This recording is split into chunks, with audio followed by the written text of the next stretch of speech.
passion mo talaga dito sa lugar mo, uuwian mo talaga siya na kailangan kong magkaroon ng sariling negosyo, kailangan kong makatulong sa kasama namin sa baryo, farmers, mag-create ng employment.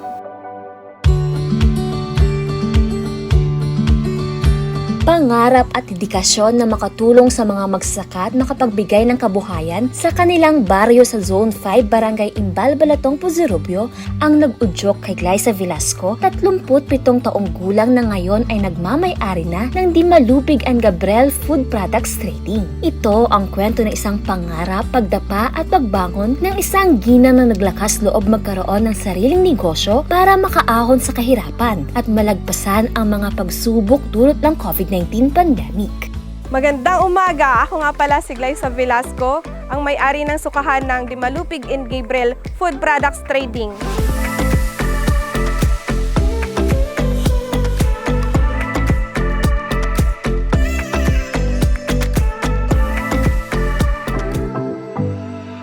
Nag-start po ako na magtinda ng suka 2008 po habang nag-aaral ako.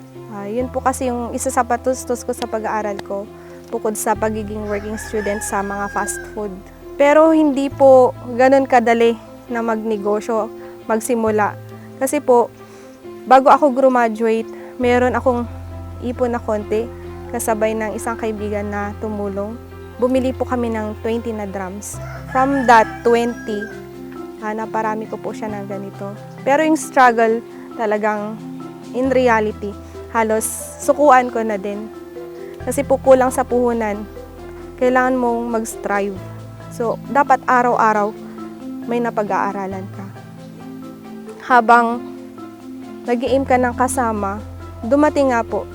So, unti-unti nakapag-employ ako. Nakatulong ako sa farmers. Natulungan din nila ako at the same time.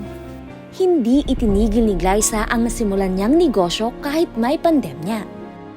Hindi tayo pwedeng magsara, hindi pwedeng may matanggal na kasama or magpahinga muna. Mas kailangan natin ng income kasi naghihirap. Ang tibay ng dibdib na ito ni Glyza ang naging daan para mapansin ng pamahalaang panlalawigan ang angking asim ng sukang gawa sa matibay na samahan ng DNG Food Products. Na-raise niya yung name namin. So, thankful ako sa kanya. Hanggang ngayon, kumukuha siya. Yun, nag-start po si Ma'am Sky na tumawag sa amin. So, nakatulong ng malaki kasi po, ang monthly namin sa kanila is average 20K.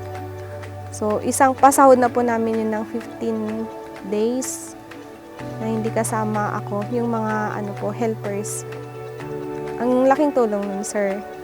Layunin ng pamahalaang panlalawigan na matulungan at manumbalik ang sigla ng negosyo ng mga micro, small and medium enterprises na naapektuhan ng pandemyang COVID-19.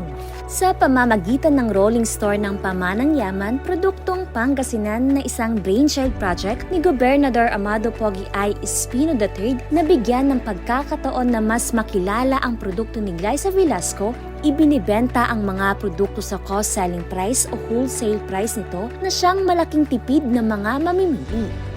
Ang DNG Food Products Trading ay isa lamang sa mga micro-enterprises sa Pangasinan na natutulungan ng PYPP na maipasa sa mga mamimili ang kanilang produkto kung kaya nagpapatuloy ang kanilang produksyon.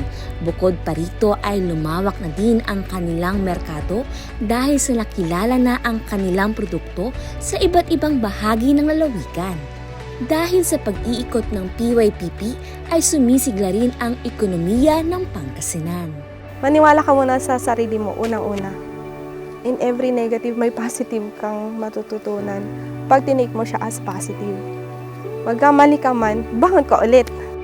Sa gitna ng malaking pagsubok, tuloy-tuloy ang walang humpay na tunay at tapat na serbisyo para sa ating mga kababayan.